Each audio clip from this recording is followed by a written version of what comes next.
May 27, 1942. Pearl Harbor Naval Shipyard, Hawaii.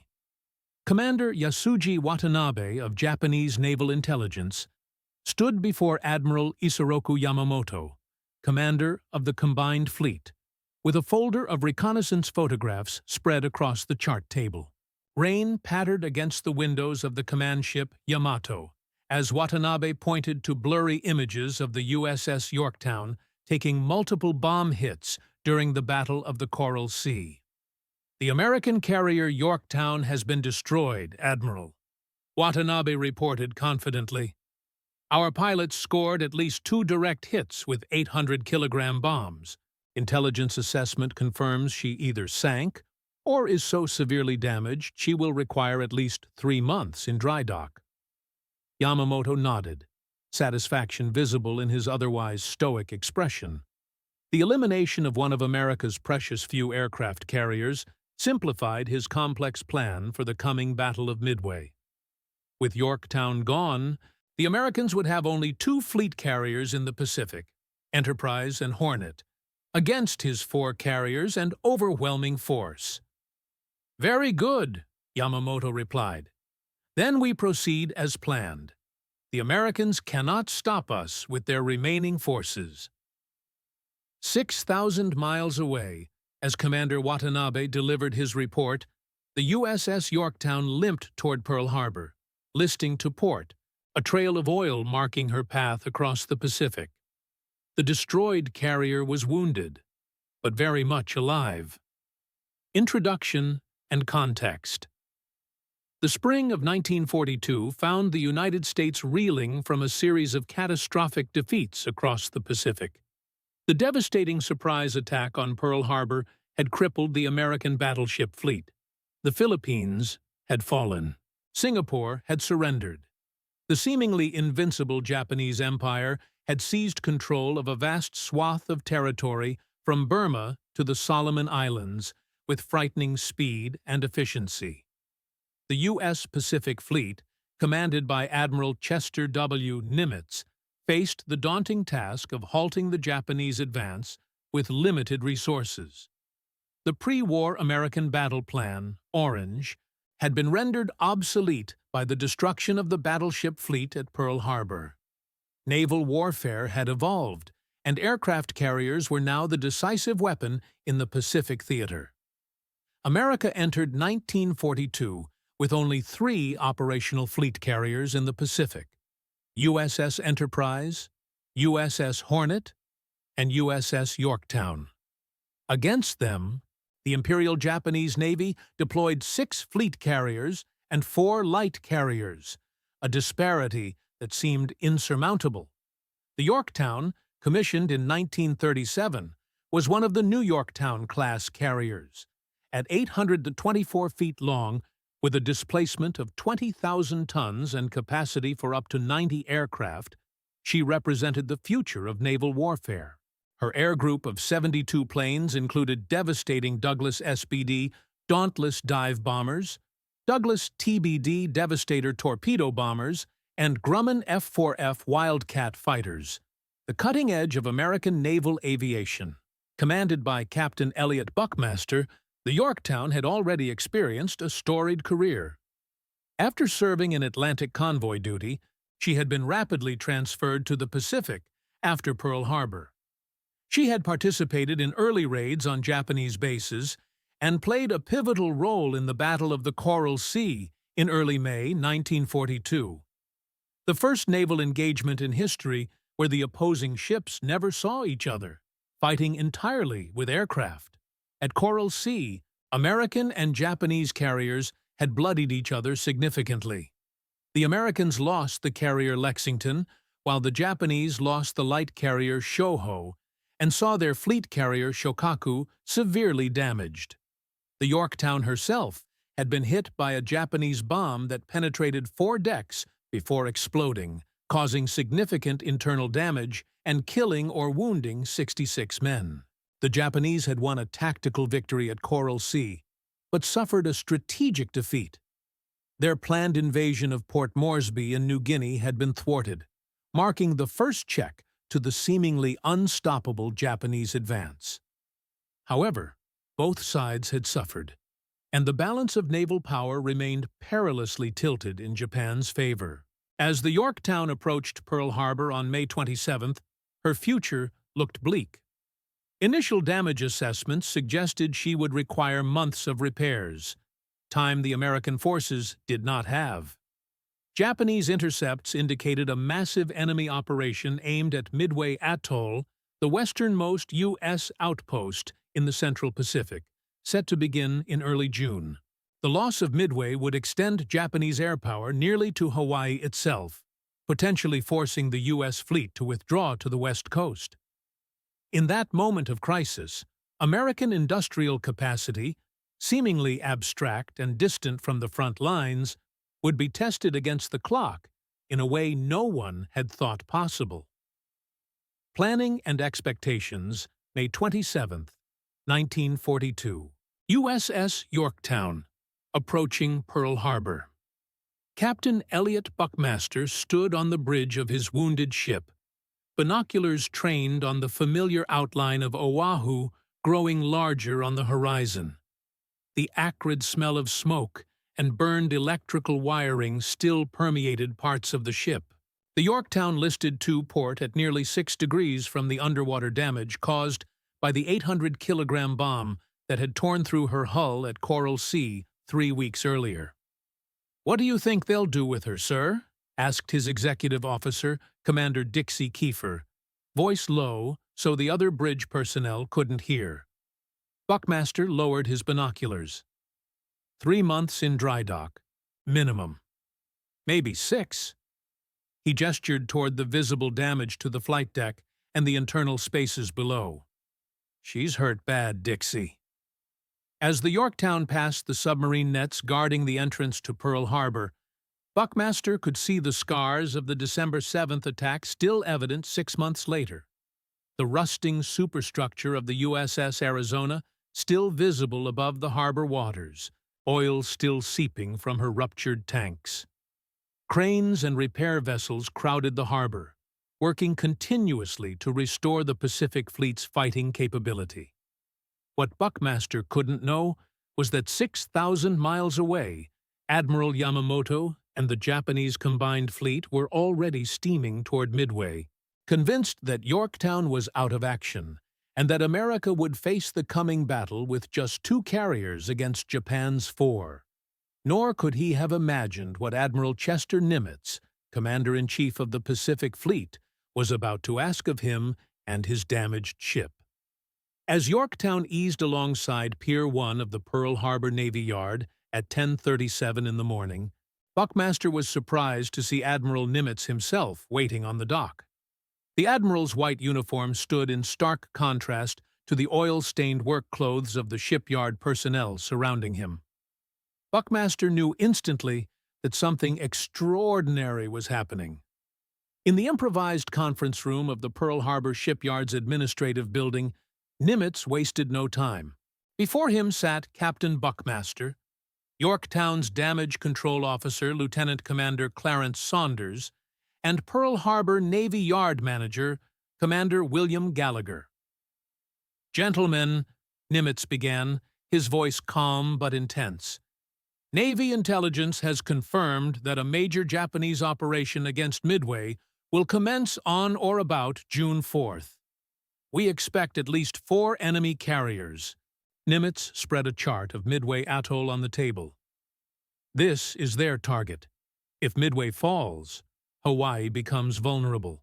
We cannot let that happen." He looked directly at Buckmaster. How long would it take to make Yorktown battle-ready under normal circumstances? Saunders, the damage control officer, answered, "Based on our preliminary assessment, sir, 90 days, at minimum." Nimitz's expression didn't change. "You have 3. The room fell silent.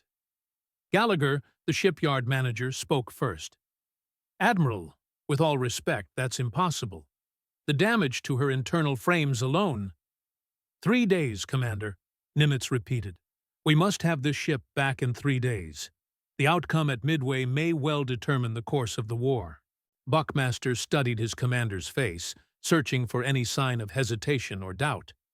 There was none. "The repairs don't need to be pretty," Nimitz continued. "They don't need to be permanent. They just need to hold through one battle." As the meeting concluded, Nimitz took Buckmaster aside.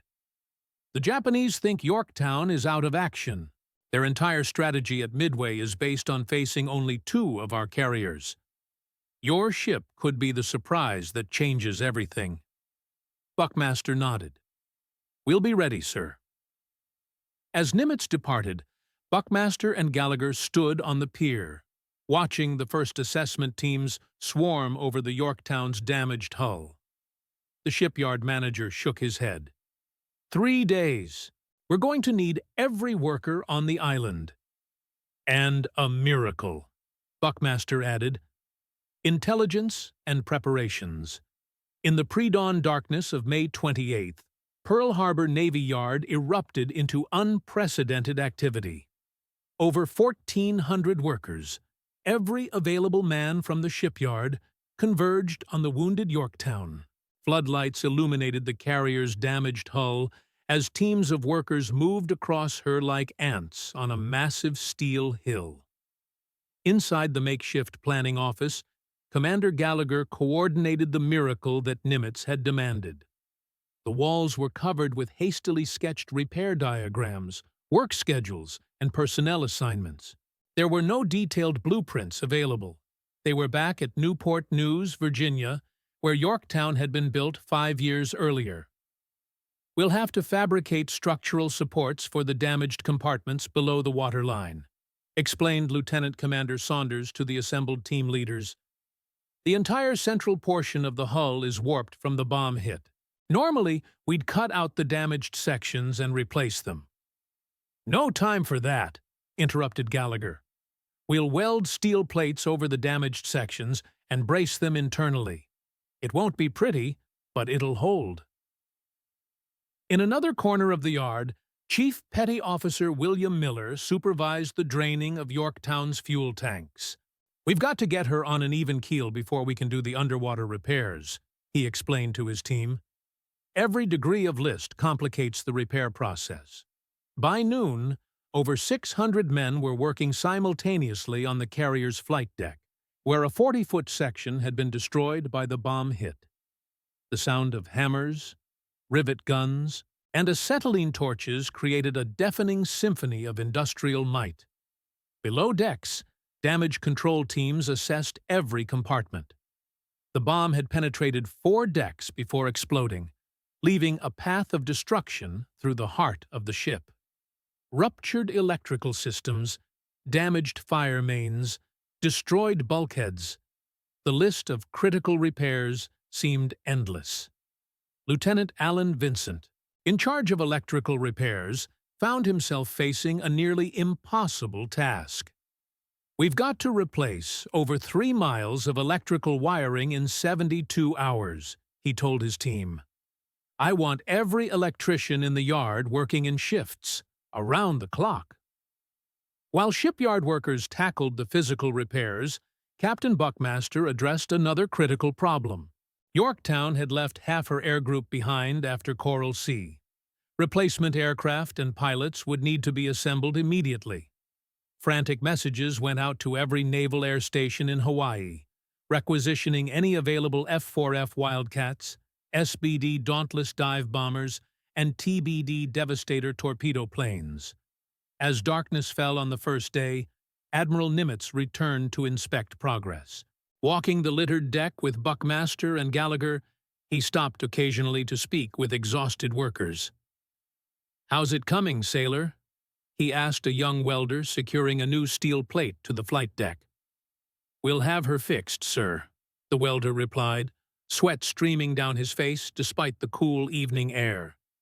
"The Japs think she's done for, but we know better."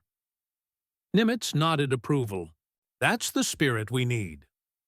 Late that night, in the coded radio room of the Pacific Fleet Headquarters, Lieutenant Commander Joseph Rochefort and his team of codebreakers continued their work deciphering Japanese naval transmissions. The intelligence that had revealed the coming Midway operation was their achievement, the breaking of portions of the JN-25 Japanese Naval Code. "Admiral," Rochefort reported to Nimitz in a midnight briefing, "we've confirmed the Japanese plan to attack Midway on June 4th with the carriers Akagi, Kaga, Soryu, and Hiryu, commanded by Admiral Nagamo. They still believe Yorktown was destroyed or incapacitated at Coral Sea." Nimitz's eyes narrowed. "And they have no idea we've broken their code?" "None, sir. Their operational security is excellent, except for this one vulnerability. They've changed their call signs, but not their basic cipher." "How confident are you in this intelligence, Commander?" Rochefort didn't hesitate. "Certain enough to bet my career on it, sir." Nimitz nodded. "I am betting far more than that. I'm staking 3 carriers and the future of the Pacific War on your intelligence." As May 28th turned to May 29th, the repair effort intensified.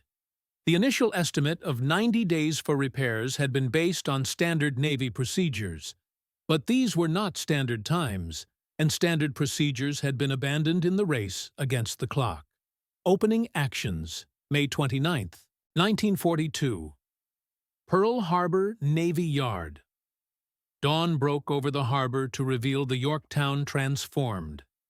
The listing had been corrected overnight as counterflooding redistributed weight throughout the hull. The gaping hole in her flight deck was now half covered with new wooden planking. Hundreds of workers swarmed over her, their numbers having swelled to over 1,400 men working in round-the-clock shifts. In the machine shops of the Navy Yard, fabricators worked feverishly to create replacement parts that would normally have taken weeks to produce or ship from the mainland. Makeshift templates were drawn directly onto sheet metal, cut, shaped, and rushed to the ship. Precision was sacrificed for speed wherever possible. Captain Buckmaster had barely slept. He moved throughout his damaged ship, inspecting repairs, encouraging workers, and making instant decisions on repair priorities. "Don't bother with cosmetic damage," he told his officers. "We need fighting capability, not appearances." By mid-morning, the most visible progress was on the flight deck. The 40-foot hole had been completely covered with new wooden planking, though the newly laid wood stood out starkly against the weathered gray of the original deck. Below, the structural steel supporting the flight deck had been reinforced with hastily fabricated braces. In the engine rooms, machinists worked in 100-degree heat to repair the boiler uptakes damaged by the bomb. Chief Engineer Lieutenant Commander Arnold True supervised as his men fabricated patches for the ruptured steam lines. "Those patches would never pass inspection in peacetime," he remarked to his assistant, "but they'll hold for one more battle." The true miracle was occurring below the waterline, where divers worked in shifts to repair the hull breach. Steel plates were lowered into position and held by divers, while underwater welders secured them to the hull. The work was dangerous, exhausting, and unprecedented in its urgency. Commander Gallagher, the shipyard manager, moved between repair stations with a clipboard of prioritized tasks, constantly revising schedules as new problems were discovered and solved. "We're not just repairing a ship," he told his foreman. "We're rewriting the rules of naval repair." By noon, the first replacement aircraft began arriving. Wildcats from the Marine Air Station at Iwa, Dauntless dive bombers from Kaneohe, spare aircraft that had been held in reserve for training or replacements. Each plane was immediately checked, serviced, and prepared for combat operations. Captain Buckmaster met with his Air Group Commander, Lieutenant Commander Oscar Peterson, to assess their combat readiness. "We're cobbling together an air group from whatever we can find," Peterson admitted. "Some of these pilots have never landed on a carrier before." "They'll have to learn fast," Buckmaster replied. "We sail in 36 hours." As the second day of repairs progressed, Admiral Nimitz returned with a group of staff officers to inspect the progress. The transformation since his previous visit was remarkable. Yorktown was beginning to look like a functioning warship again, though evidence of the frantic repair effort was everywhere.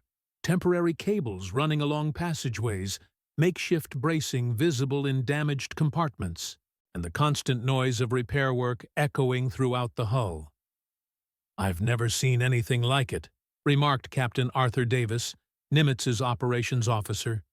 In peacetime, these repairs would take 3 months of methodical work. "We don't have 3 months," Nimitz responded simply. "We barely have 3 days." As sunset approached on May 29th, an incident nearly derailed the entire effort. A fire broke out in one of the forward compartments where welders were repairing damaged bulkheads. Acrid smoke quickly filled adjacent spaces, forcing evacuation of several repair teams. Lieutenant Commander Saunders, the damage control officer, led the firefighting effort personally. "If this spreads to the fuel systems or ammunition storage, we're finished," he told his damage control parties as they donned breathing apparatus and entered the smoke-filled compartments. For 30 tense minutes, the outcome hung in the balance as firefighters battled the blaze.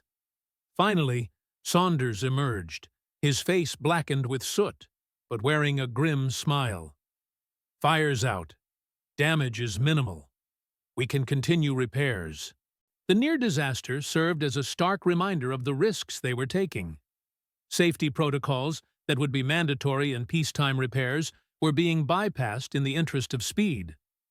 Every worker aboard the Yorktown understood that they were engaged in a calculated gamble. As May 29th drew to a close, Captain Buckmaster met with his key officers to assess their progress. "Engineering reports 60% completion on propulsion systems," reported Commander Murray Royer, his executive officer. "Flight deck is structurally sound, but only cosmetically repaired. Below-deck damage control is our biggest concern. We've patched the worst areas, but we're still vulnerable in the central hull sections." Buckmaster nodded. "And our combat readiness. We can launch and recover aircraft. Weapons systems are operational. Fire control systems for the anti-aircraft batteries have been jury-rigged but functional. We're combat-capable, Captain, but far from 100%. Outside the conference room, the pace of work continued unabated through the night. Welders' torches cast long shadows across the flight deck. The sound of hammering, shouting, and machinery never ceased. The men worked in 4-hour shifts, snatching sleep when they could on cots set up in the hangar deck. One observation was shared among all who witnessed the repair effort.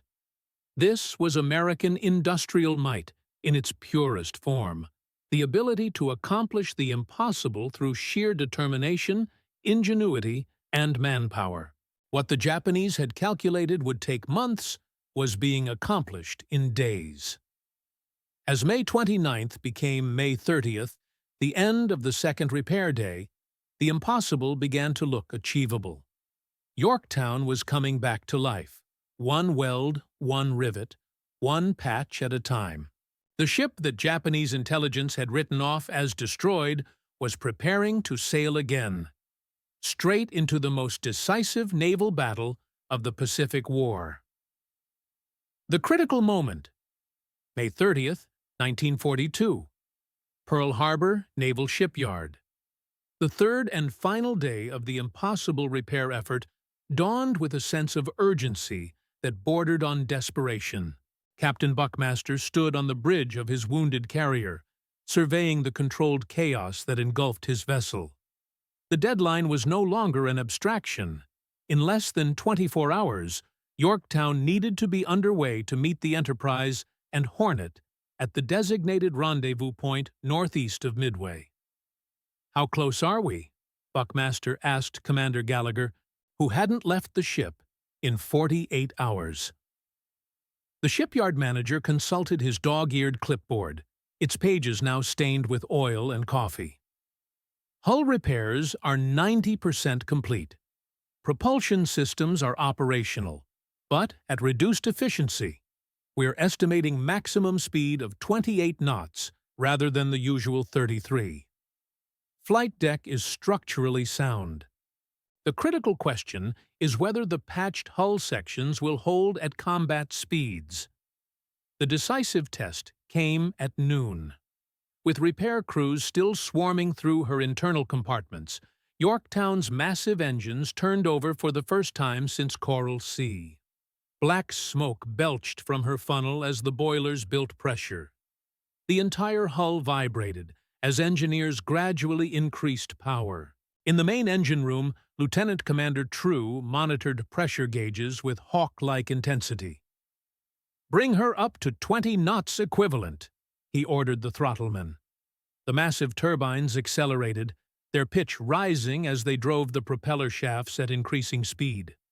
Throughout the ship, repair crews paused in their work, listening to the ship come alive around them. The patched hull plates groaned under the strain. Newly welded seams flexed and settled. "Hold at 20 knots equivalent," True ordered, watching the gauges. "Any signs of stress failure?" His assistant checked the reports coming in from inspection teams stationed throughout the hull. Pressure holding in all compartments.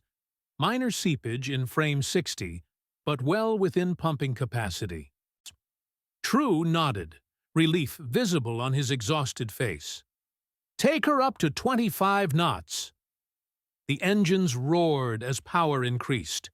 The vibration intensified. On the bridge, Buckmaster felt the familiar shudder of his ship at high speed, but now with an uneven tremor that spoke of her injuries. "We're at 25 knots equivalent," reported the engine room. "Any structural issues?" Buckmaster asked over the communication circuit. "Some increased seepage, Captain, but the patches are holding. The ship can fight." The critical test had been passed. 3 days of round-the-clock labor by 1,400 men had accomplished what the Japanese had deemed impossible. The carrier that was supposed to be out of action for months would sail the next day. Admiral Nimitz arrived for a final inspection late that afternoon.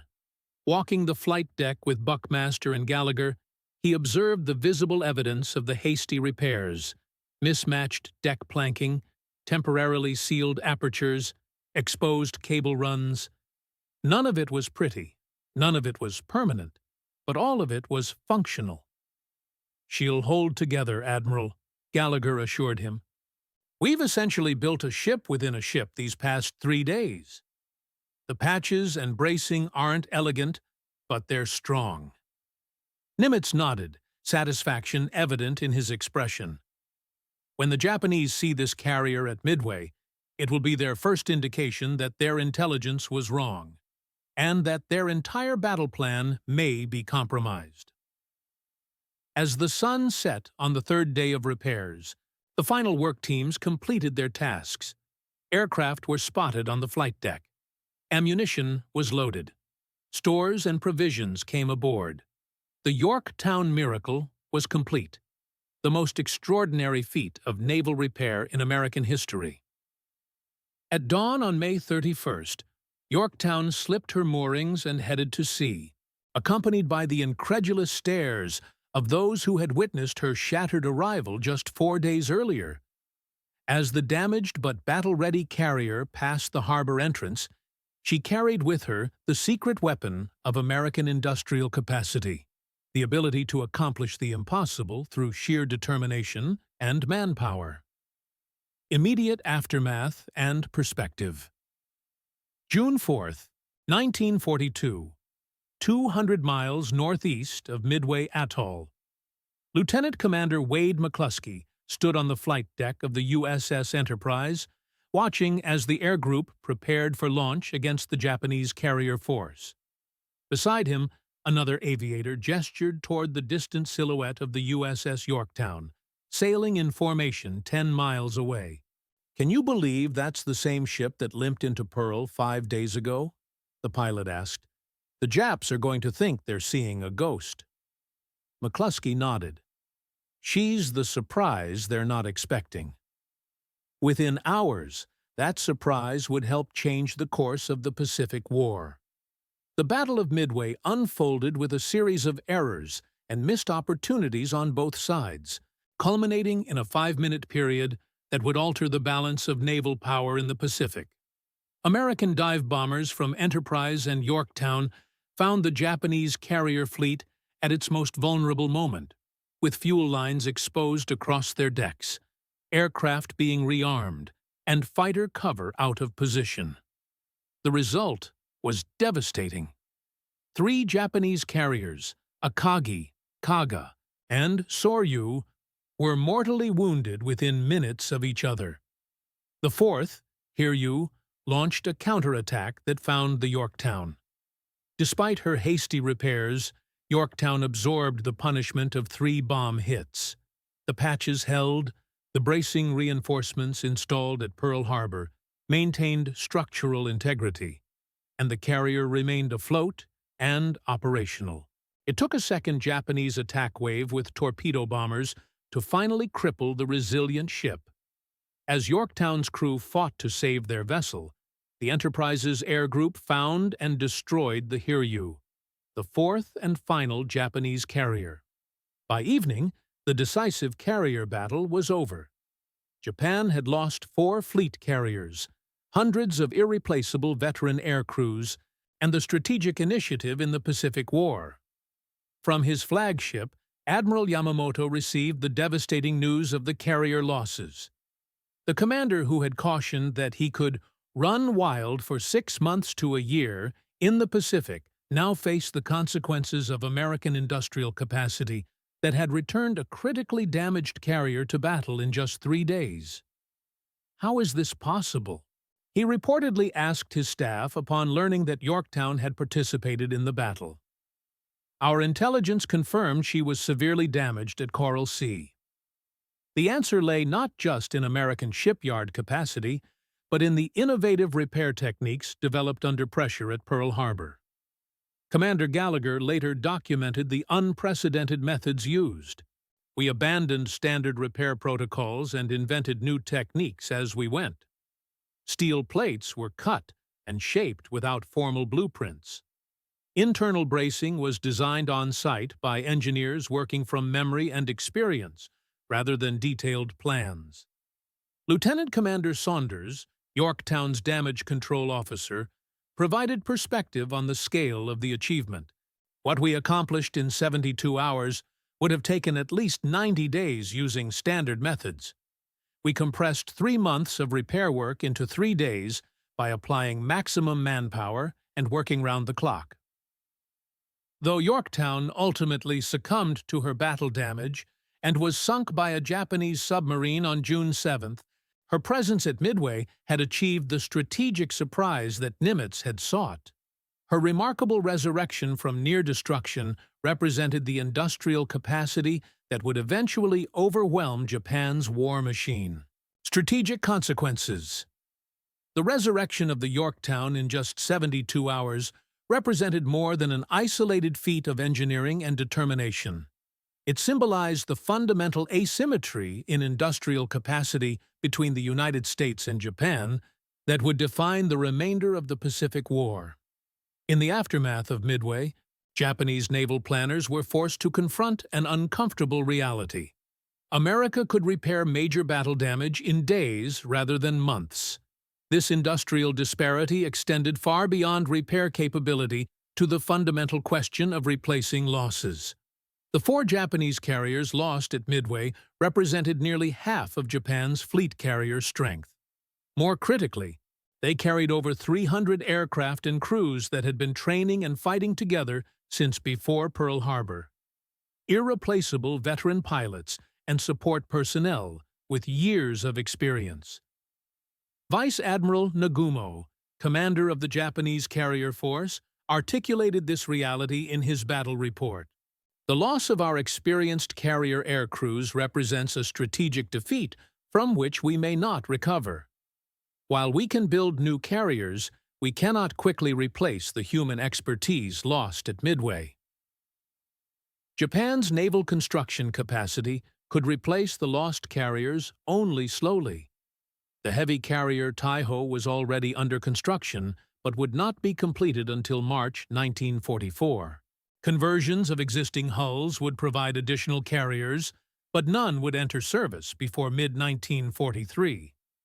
In stark contrast, American shipyards were producing Essex-class fleet carriers at an astonishing rate.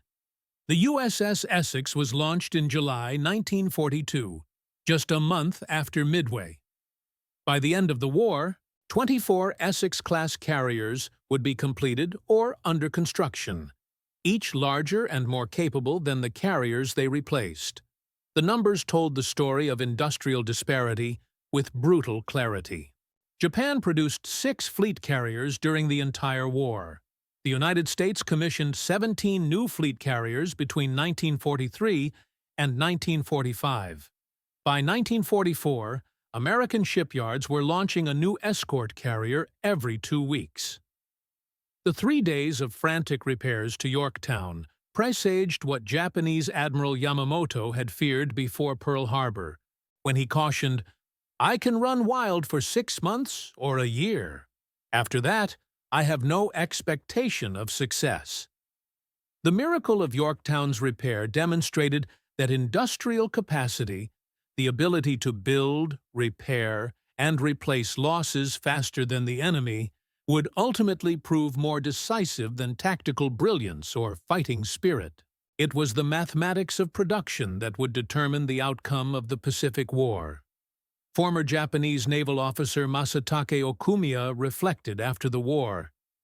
The defeat at Midway was truly the turning point.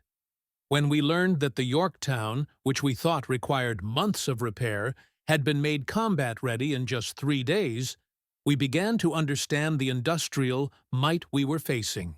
It was not just a matter of courage or tactical skill, but of production capacity that we could never match. Epilogue.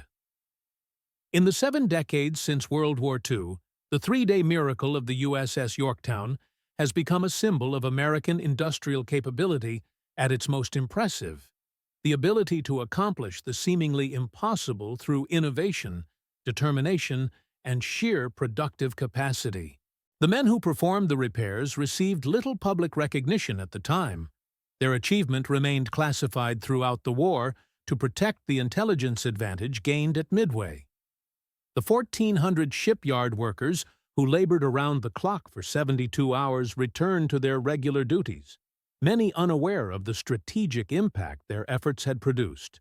Commander William Gallagher, the Pearl Harbor shipyard manager who orchestrated the repair effort, later reflected, "What we accomplished with Yorktown wasn't just about welding steel and replacing damaged parts. It was about redefining what was possible. We compressed 3 months of work into 3 days, not because we had better tools or materials, but because we had no other choice." The lessons of Yorktown's repair influenced American naval operations throughout the remainder of the war. Damaged ships that might previously have been withdrawn for lengthy repairs were instead rapidly patched and returned to combat. The mobile service squadrons developed during the war could perform increasingly complex repairs at advanced bases, keeping warships in the forward area, rather than sending them back to major shipyards. Perhaps the most enduring legacy of the Yorktown miracle was its impact on Japanese strategic thinking. The shocking appearance of a carrier thought to be out of action forced Japanese naval planners to recalibrate their understanding of American industrial capacity. As Admiral Taman Yamaguchi reportedly told his staff after learning of Yorktown's presence at Midway, "If they can repair a carrier in 3 days, how quickly can they build new ones?" The answer would come all too soon for Japan. By 1944, the U.S. Navy deployed more carriers in a single operation than Japan had constructed in its entire naval history. The industrial disparity that had been glimpsed in those 3 frantic days at Pearl Harbor would ultimately grow to overwhelming proportions. Today, The story of Yorktown's resurrection serves as a reminder of what determined people can accomplish when facing seemingly impossible challenges. The 1,400 men who worked without rest for 72 hours represented American industrial might in human form: innovative, resourceful, and relentless. Admiral Chester Nimitz, who had demanded the impossible and received it, perhaps best summarized the significance of the achievement in a private letter written after the war. "When I asked them to repair Yorktown in 3 days, I knew I was asking the impossible. When they did it anyway, I understood that we would win the war. Not because our ships were better or our sailors braver, though they were certainly brave, but because we could build and repair faster than the enemy could sink." The miracle of Yorktown wasn't just a technical achievement. It was the moment when American industrial capacity revealed itself as the decisive factor in the Pacific War. The carrier that Japanese intelligence had confidently reported as destroyed or months away from combat participated in the decisive carrier battle of the Pacific War, just 3 days after limping into Pearl Harbor. In those 3 days of frantic repair work, the ultimate outcome of the Pacific War became visible to those who understood the mathematics of industrial warfare. The country that could repair a critically damaged aircraft carrier in 72 hours could and would build a navy that no opponent could match. The 3-day miracle of USS Yorktown stands as one of history's most extraordinary demonstrations of industrial capacity and human determination. The moment when American productive might revealed itself as the force that would ultimately transform the war in the Pacific from a